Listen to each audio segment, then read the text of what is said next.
गुरुदेव कोनार स्वामी के पश्चात एक भक्त जो दरबार की शान है, श्री भक्तराज जी। सबसे प्रिय शिष्य थे श्री भक्तराज जी। सेल्वराज नाम था उनका। उन्हें लोग प्यार से और उनकी भक्ति को देखकर, गुरु जी के प्रति जो उनकी भक्ति है उसको देखकर लोगों ने उन्हें भक्तराज बुलाना चालू कर दिया था। वो गुरु जी के बहुत प्रिय थे।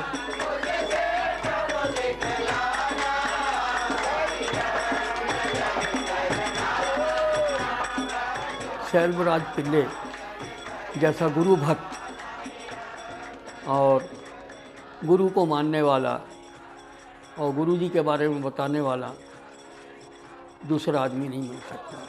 वो गुरु जी को ही भगवान मानता।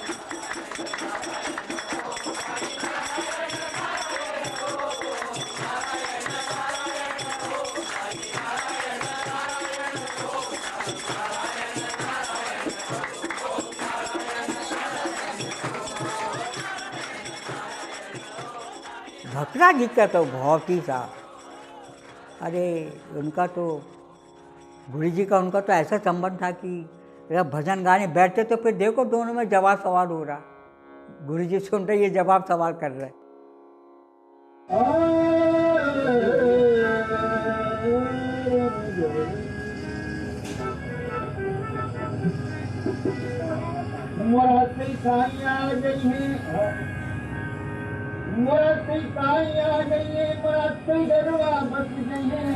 ये दुख दर्द की दिलवा कट गए तो अतिया कटिया भेज बात चोरी की ओर निकट गए। मुखवापन से बहुत बहुत अच्छा भजन गाते थे भक्तराज जी का तो।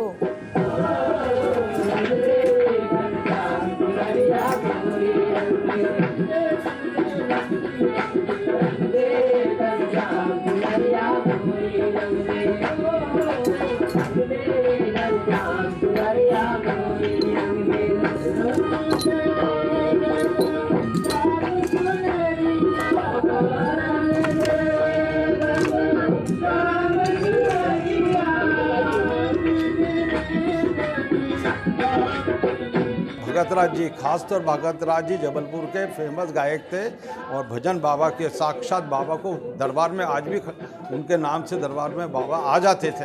यह साक्षात हम लोगों ने देखा है, मतलब जो भगत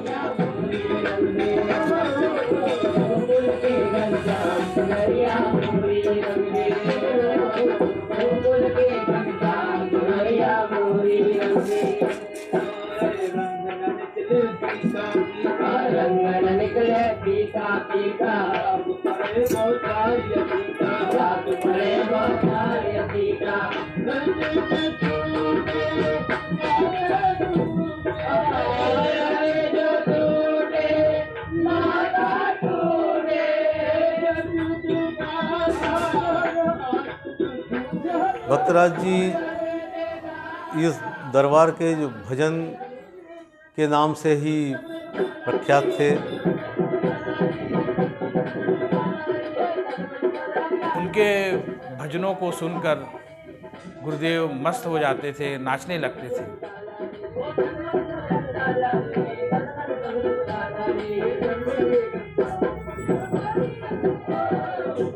उनके भजन में गुरुदेव अगर लीन हो जाते थे, कभी उनकी आंखों से आंसू आते थे, कभी वे हंसते थे। ऐसा कहते हैं कि गुरुजी ने अपनी सारी शक्तियां भक्तराज जी को दे दी थी। जो कुछ था उनके लिए सिर्फ गुरु जी थे और कोई कुछ नहीं। एक निष्ठ भक्त थे वो गुरु जी के।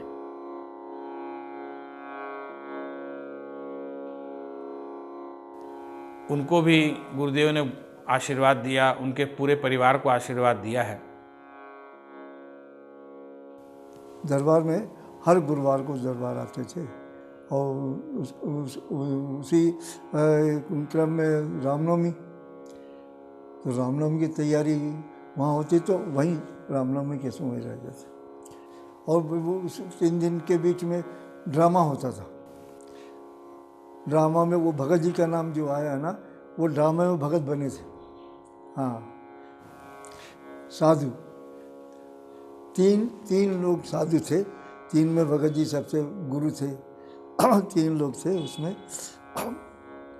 एक स्टोरी है, बच्चा घर में बुलाया था उसने भोजन के लिए, जब घर पहुंचते हैं तो बच्चे को सर्व काट लेता, बच्चा सर्व काट लेता, उसे ख़त्म हो गया। पर जब भगत जी वहाँ पहुँचते हैं तो बुलाते हैं, बच्चा कहाँ? तो माँ बोलती है बच्चा तो ऐसा ऐसा हो गया। बहुत कोशिश की है छुपाने की, पर माने नहीं, भगत जी लगे रहे पीछे। बाद में पता चला कि ये ऐसा ऐसा हो गया, तो फिर भगत जी ने उनको आशीर्वाद दिया, तब बच्चा जिंदा हो गया। तब वहाँ प्रवेश किया उन घर में। उस इसमें हम लोग सब ड्रामे में थे। हाँ।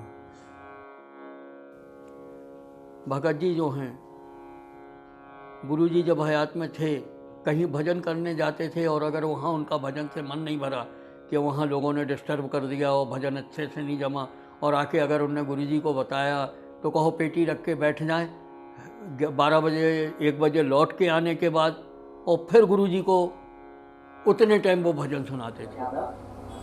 नसीर आंखों को वो हंसी हंसी नहीं है, न उसमें रंज शामिल, वो खुशी किसी और के लिए ये निशात और गम की दुनिया की बात देखिए, किसी और के लिए ये निशात और गम की दुनिया। और गुरु जी बोलते थे, चीटे सुनो यार, चीटे सुनो। सीढ़ियां चौक हुआ करती है, चुपके चुपके तेरी तलवार में आवाज नहीं आया। अब न फैलाऊंगा दामन किसी के आगे, क्या बात, अब ना फैलाऊंगा दामन कभी तेरे आगे, इतना कह देती है गरीबों का मददगार में, सिर्फ मेरा है मगर इसमें हरकत थी। गुरु जी सुनते, गुरु जी साथ ही रहते थे। वो जब भी गुरु भगत में जाते थे ना, बोल के जाते, गुरु चल, अरे यार तुम चलो तो मैं तुम्हारे पैसे पहुँचाऊँ, घोड़े पे पहुँच जाऊँगा। भगत जी भजन करते थे तो मेरे को बहुत बहुत अच्छा लगता था। मैं भजन भगत जी के साथ में हमेशा, कहीं भी भगत जी जा रहे हैं तो मैं ज़रूर जाता था। तो वो जैसे वो अन्ना वहाँ भजन में पहुँचे उनके यहाँ, देखो तो घोड़े पे बाबा बैठे हुए हैं, तो बोले मैं तुमसे पहले घोड़े पे पहुँच जाऊँगा। ऐसे वो साथ रहते थे। भगत जी जो थे, जब भजन स्टार्ट करते थे, भजन गाते थे, ऐसा लगता था जैसे कि गुरु जी का और उनका जो है आमना सामना हो रहा है। एक दूसरे से मतलब बहुत कम फासला रख के ही बातें करते थे, और भजन के माध्यम से गुरुदेव को जो कुछ भी पूछना, जो कुछ भी उनसे उत्तर लेना, ऐसा लगता जैसे वो सवाल कर रहे हैं, उनको जवाब भी मिल रहा है।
शेर ज़्यादा पसंद करते थे। शेर कुछ तो सुना यार, सीटे सुनाओ, सीटे सुनाओ, ऐसे ही बोलते थे। सुनते रहे आखिर तक, 1-2 घंटा, 3 घंटा, 4 घंटा हलते नहीं थे, आखिर तक बैठे रहते थे। ऐसा नहीं टाइम हो गया चलो कुछ नहीं। मौत आई जहाँ से न रुखसत हुआ, पर सहारा न छूटा किसी का। क्या बात है। हाँ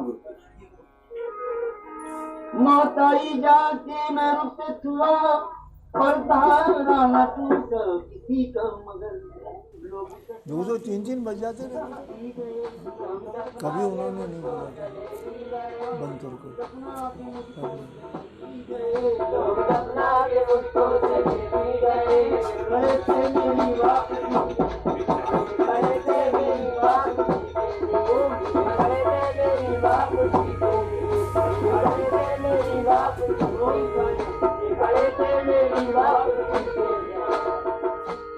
रात कभी कभी तो रात बीत जाती थी उनके भजन में। तो गुरुदेव और भगत जी का जो है बहुत करीबी संबंध था, बहुत चाहते थे और ऐसा लगता था जैसे कि उनका भगत जी जो है उनके राइट हैंड है।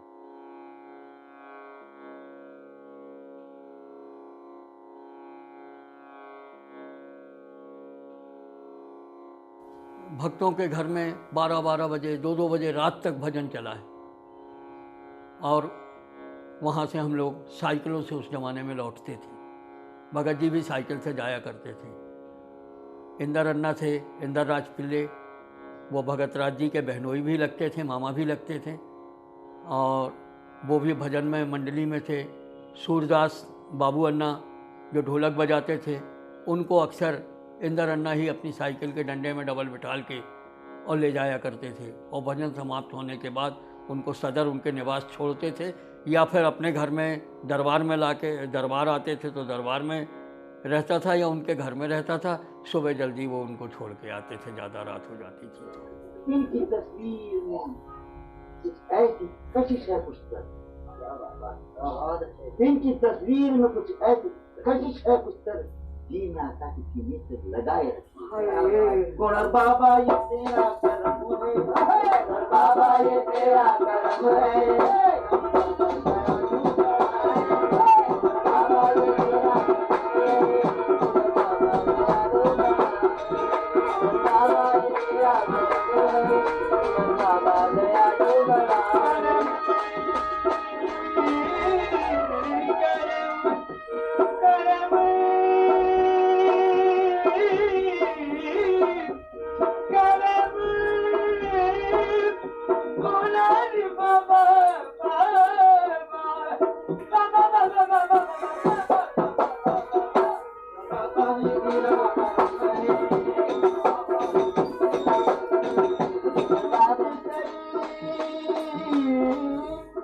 टूट कर डालते न धूल में मिलते, करम यकून मेरे हाल पर किया क्षमा, करम यकून मेरे हाल पर किया तुमने। भजन होता था, अन्ना भजन गाते थे। एक बार निपा नगर में भजन रखे थे, दलाल दादा, मणि दादा, उनके यहाँ भजन निपा नगर में हुआ। वहाँ पूरी मंडली गई, गुरुदेव गए, वहाँ सुबह 4 बजे तक लगातार भजन हुआ। तो अन्ना इतने लीन हो गए थे भजन में, तो गुरुदेव घुटने पे खड़े हो गए थे और हाथ में गुलाब का फूल ले लिए और जोर से बोले, बोल क्या मांगता है मांग, बोल क्या मांगता है मांग। और अन्ना के ऊपर वो फूल फेंक दिए। तो अन्ना बोले, गुरुदेव दया करके मुझको अपना लेना, मैं शरण पड़ा तेरी चरणों में जगा देना। ये उस दिन के बोल थे, ये उस दिन के बोल थे, ये किसी ने नहीं समझा। ये उस दिन के बोल थे, मैं चरण पड़ा तेरे चरणों में जगा देना। गुरुदेव के आंसू रुकते नहीं थे, रुकते नहीं थे। अन्ना के भजन में छींटे मारो यार, छींटा मारो। और जो अन्ना जो भजन गाते थे, वो गुरुदेव की असीम कृपा, इतनी आशीर्वाद कि आज अन्ना के बाद भी अन्ना की आवाज़, अन्ना के बोल अमर है। एक एक शब्द आज नया लगता है। ये सारे बोल अन्ना के, गुरुदेव ने अमर कर दिया अन्ना के बोल, अन्ना के भजन को। आज ये गुरुदेव की असीम कृपा, ऐसे गुरुदेव हमको कहीं नहीं मिले।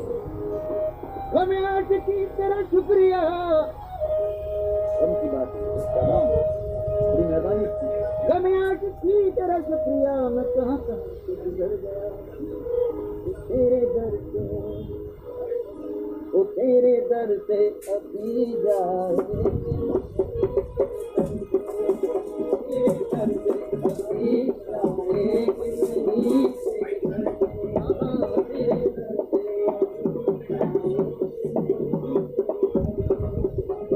जब तक हमारी सुने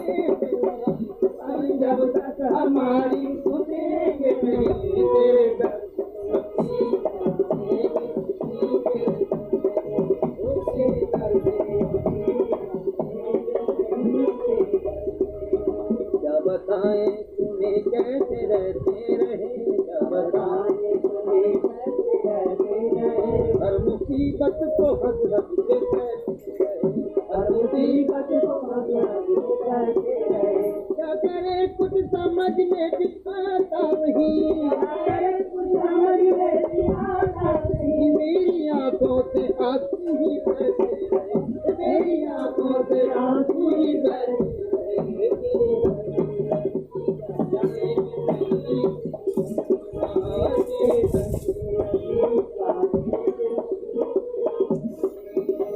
बहुत उनके भजन में तो फिर जानते ही। उनका एक भजन था जो गुरुदेव को आज भी विपुल दादा गाते हैं, आ जाओ दो घड़ी के लिए। तो वो भजन वो अक्सर गुनगुनाया करते थे। वो खड़े थे मेरी, लोग दफना के मुझको चले भी गए, वो खड़े थे मेरी वापसी के लिए, ऐसा कुछ भजन है।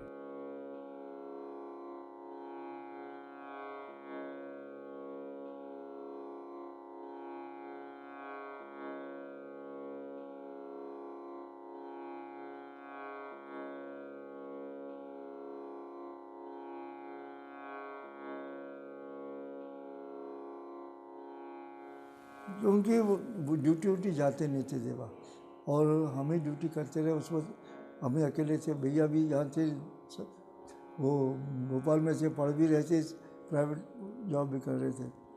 यहाँ अकेला मैं, और मेरा मूड ख़राब रहता था, और ये ड्यूटी जाना नहीं। अब जब भी जाए और पेमेंट के टाइम पे, आज पेमेंट आती, गिरदा कटिंग जो बोल रहे ना, वही गुरुजी गुरुजी वो गिरदा तो हम लोग सब इंतज़ार करते थे भैया तनख्वाह कुछ आएगा कर। तो वहाँ से जब यहाँ आते थे सीधे पेमेंट लेके यहाँ आते थे, कभी 5 आने, कभी 5 रुपए, कभी 10 रुपए, उसमें भी उदबत्ती लेके आते थे गुरुजी के पास रख कर। जो कुछ भी अब गुरुजी उनको जो कुछ भी बोलना था बोलते रहते थे, घर आते थे बाद में। गुरुजी मैं बोलता था, गुरुजी क्या पेमेंट है आज, कुछ जाने को बोलो उनको ऐसे। हाँ यार हाँ जाऊँगा तो बोलूँगा मैं। हमको बोलते थे हाँ आ जाऊँगा, अब वो आते थे, पता नहीं क्या गुटगु होती थी, वो कंप्लेंट अमेंट को दूर, वो अपने आप से मिल लेते थे।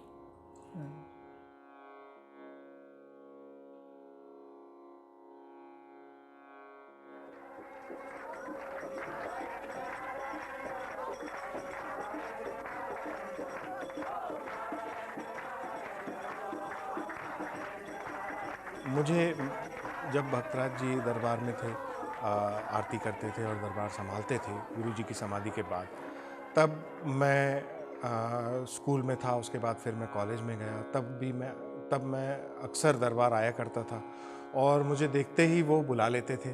और उसके बाद कुछ समय बाद मैं अपने घर से पराठे और सब्जी लेकर आता था उनके नाश्ते के लिए रोज़ सुबह। तो जब भी मैं जाऊं तो मुझे कॉफ़ी पिलाए बिना नहीं छोड़ते थे।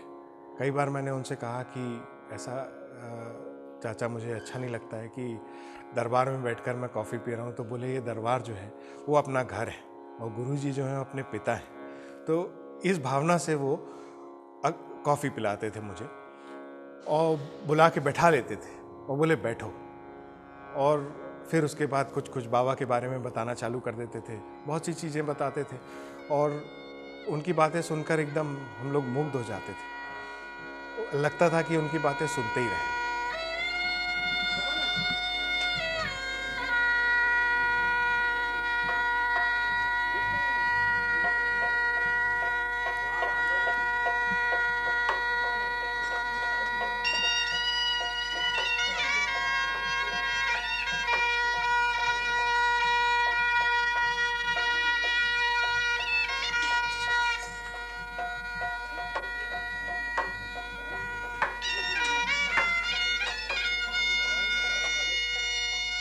जब भगत राज गुरुजी के संपर्क में आई तब मैं ऑलरेडी सर्विस में आ गई।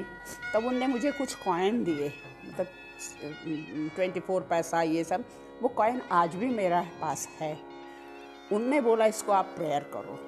उनने फिर बोला, उनने हमें बताया कि आप ऐसे पैसा कुछ बना के लाया करो। तो तब से मैं कुछ भी, मतलब थर्सडे हो जब भी आती थी, कुछ भी, कभी पूरी सब्जी, कभी हलवा, कुछ भी बना के लाती थी। फिर धीरे धीरे मैंने उनके से शुरू किया कि हर गुरुवार को कुछ बना के लाना, यहाँ देना, अपने हाथ से करना। तो अनाज गुरुजी कचरी वाले बाबा जाते थे, वो गुरुवार कभी शुक्रवार कभी वहाँ उनका आना जाना रहता था हमेशा। तो वहाँ का जो मौलवी था बड़ा, तो बोले मैं आपके गुरुजी को जानना चाहता हूँ थोड़ा सा। तो बाबा जी बोले आइए, कभी भी आ सकते हैं आप, कभी भी आइए। तो भगत राज ने हमारे लिए बहुत प्रेयर किया। तब बहुत कठिन समय था, हर तरह की फाइनेंशियल क्राइसिस, बच्चों को पढ़ाना लिखाना, प्रैक्टिस, ये तो सब में उन्होंने हमको गाइडेंस दिया। फिर गुरुजी तो थे ही। तो ये पहला अनुभव दर्शन था। मैं दरबार आया और उस खुशी के मौके पर मुझे सिर्फ रोना आ रहा था। गुरुजी की फ़ोटो सामने छोटे से तखत पर रखी थी और माला लगी हुई थी। जैसे ही अंदर प्रवेश किया, भगत जी डोले में बाबा की कुछ सेवा कर रहे थे, तो आके पीछे खड़ा हो गया और मुझे बहुत जम के रोना आया और तकरीबन मैंने रो ही दिया, जबकि नई नवेली दुल्हन पत्नी मेरे साथ थी। रोने की आवाज़, फुसफुसाहट सुन के भगत जी पलटे और कलेजे से लगा लिया। बोले देवा, ऐसा क्यों सोचते हो, आपके गुरुजी नहीं? गुरुजी अगर यहाँ नहीं होते तो आपको यहाँ बुलाता कौन? उन्होंने ही आपको बुलाया है, वो यही है। और मैं क्या देखता हूँ चमत्कार कि जिस तखत पे गुरुजी बैठते थे, गुरुजी पैर ऐसे लटकाए हुए हैं और बैठे हुए हैं, और भगत जी और हम दोनों उनके दर्शन कर रहे हैं।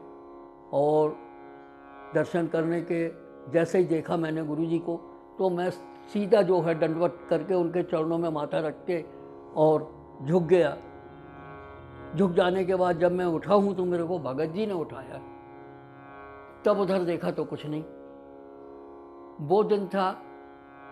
उसके बाद 82 के बाद भगत जी ने कभी मेरे को चरण स्पर्श नहीं करने दिया। बोले आज आपके वजह से, बोले मेरे को भी गुरुजी के दर्शन हो गए, और वो गुरुजी की कृपा थी।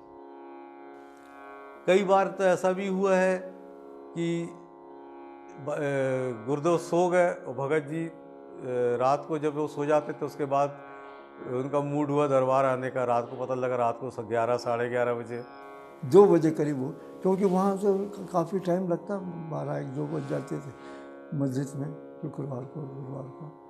तो 2 बजे करीब वो आए यहाँ, और जैसे वो आए गुरुजी उठ के बैठ गए। अरे बोले आइए, मैं आप ही का इंतज़ार कर रहा हूँ। वो आदमी सिलेंडर उठा तो कान पकड़ लिया उसे। 2 बजे रात को वो आ रहा है गुरुजी के पास मुलाकात करने, यानी वो आजमाना चाहता था। तो जैसे वो यहाँ आया तो गुरुजी बोले मैं आप ही का इंतज़ार कर रहा हूँ, आइए। ये महिमा है उनके, करिश्मा है। भक्ता जी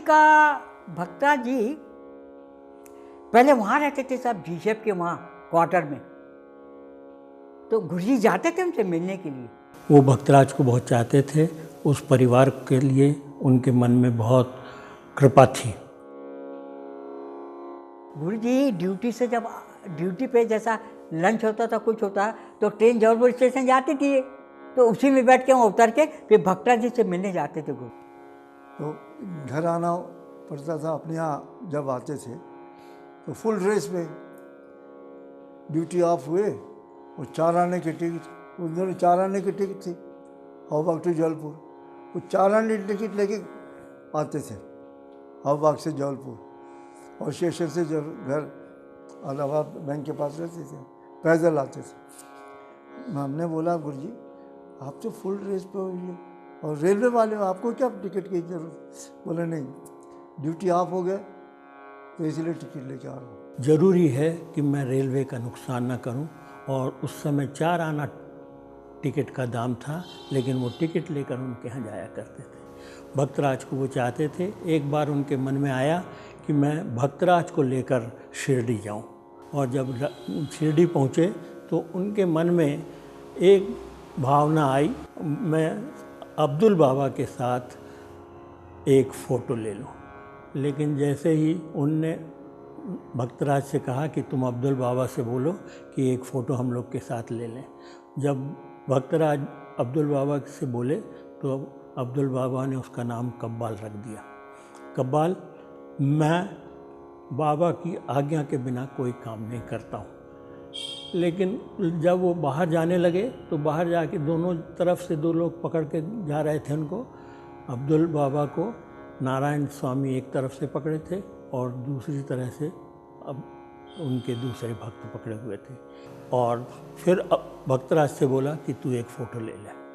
ऐसी परिस्थिति में अब्दुल बाबा नारायण स्वामी कोणार्क के एक तरफ खड़े होकर फ़ोटो लेने लगे और जैसे ही उनने फ़ोटो ली सीधे अपनी को झोपड़ी में आकर बैठ गए। बहुत कोशिश की भक्तराज ने कि उनके साथ एक फ़ोटो ले लिए तो बिल्कुल नहीं माने और वो फ़ोटो आज भी दरबार में शोभायमान है। अन्ना के साथ तो गुरुजी थे और अन्ना उनको फोर्स किए कि फोटो उतारने के लिए, तो गुरुजी के लिए तो तैयार हो गया, फोटो उतार दिए। अब अन्ना का मौका है तो बोले नहीं, अब्दुल्ला मना कर दिया। ऐसा हुआ। जब अन्ना को अटैक आ गया था, अन्ना को तो भक्तराज भैया को 6 बार अटैक आया, 6 बार अटैक आया।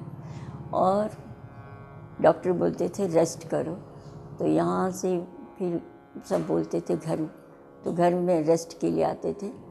तो सारी रात हम लोग की भाई बहन की गुरुदेव के सत्संग में बीतता था। अन्ना सब गुरुदेव के बारे में बताते थे। तो सुबह 4 बज जाता था, हम भाई बहन अन्ना की बातें सुनते रहते थे। सब भक्तराज भैया गुरुदेव की चर्चा करते थे, गुरुदेव ऐसा करते, गुरुदेव ऐसे। भगत जी पे गुरुजी के समाधि लीन होने के बाद भी भगत जी पे विशेष कृपा थी और हम लोग देखने वाले हैं, सुनने वाले हैं। देखने का भी मौका मिला नज़दीक से और सुना भी। भगत जी को 5 बार अटैक आया और 5 बार बचे। छठवें अटैक में उन्होंने प्राण त्यागे हैं और उस टाइम वो पूर्णतः सजग थे कि अब जो है, और महीनों से बीमार थे, दरबार नहीं आ रहे थे, अपने घर पे रह रहे थे। लेकिन भगत जी ने उस दिन जो है दरबार आए। मेरे को अच्छे से याद है, नीले कलर का एस्ट्रेथलॉन का पैंट, बेल बॉटम और कुर्ता। हाइट उनकी बहुत अच्छी थी, बेल बॉटम कुर्ता उनको बहुत अच्छा लगता था। वो पहन के वो दरबार आए और दरबार आने के बाद फिर बोले अब यहीं रहूँगा। और उसके बाद उस दिन वो दरबार में ही रहे। भक्तराज का जब अंतकाल आया उस समय वो जबलपुर में ही थे और गुरुवार की पूजन मैं करता था। स्वास्थ्य बहुत ख़राब था। जब मैं पूजन करने लगा तो मेरे पास आके सामने उन्होंने हाथ फैलाए जैसे कि मैं उनका गुरु हूँ, वो मेरे चेले हैं। मैंने उनके हाथ में उदी रखी, पता नहीं उनको क्या आया, उनने वो उदी खा ली। और उसके बाद उनको अचानक हार्ट अटैक आया जबलपुर में, अपने इसी दरबार में हार्ट अटैक आया। मैं उनको अपनी गोदी में उठाकर डॉक्टर के पास ले गया। जब वहाँ डॉक्टर के पास मैं पहुँचा, मेरे साथ 2-3 लोग और थे, तो वहाँ पे साईं नारायण बोलते हुए उनने अपने शरीर त्याग दिए। तब ऐसा लगा कि स्वयं नारायण स्वामी उनको अपने गोदी में उठाकर ले गया।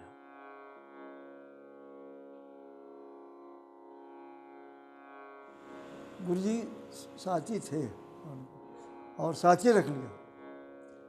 और ये आपको ये दुनिया में कभी ऐसा होगा नहीं कि डेड बॉडी मंदिर के अंदर गई है कहीं नहीं गई। और यहाँ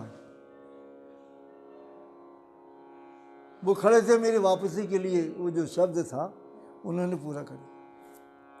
डेड बॉडी घर से निकले, इधर आए, उस वक्त 2 दरवाजे थे, अंदर आए बाबा के पास, डेड बॉडी अंदर घूम के गुरुजी से मुलाकात करके फिर ले गए। कहीं नहीं हो पाया। गुरुजी ने बुलाया, वो उनका शेर था, वो खड़े थे मेरी वापसी के लिए ना, तो वो गुरुजी को लग गई बात, आखिर बुला लिया उन्होंने, उनसे मुलाकात करके फिर गए साथ में, फिर भी रख ली बाद में। दोनों मूर्ति है गुरुजी के पास, उनकी भी समाधि की अच्छी है, अन्ना की भी।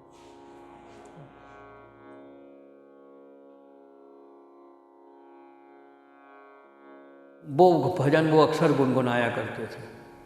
वो खड़े थे मेरी, लोग दफना के मुझको चले भी गए, वो खड़े थे मेरी वापसी के लिए।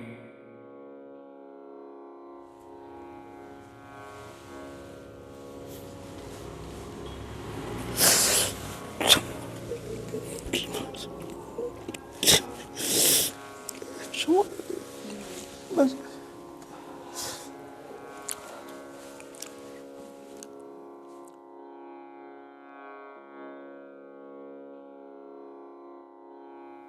बहुत ही वैसा कोई भक्ता दूसरा नहीं हो सकता साहब।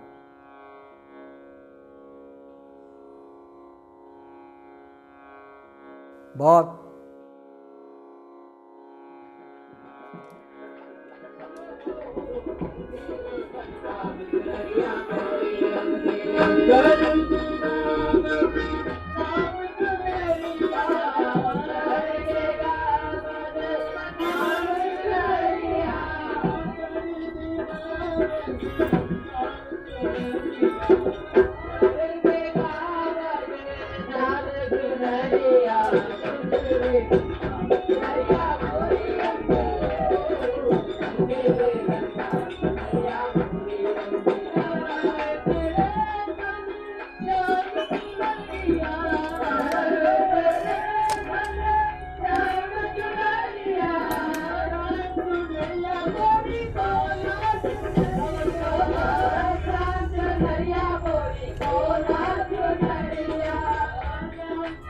Yeah.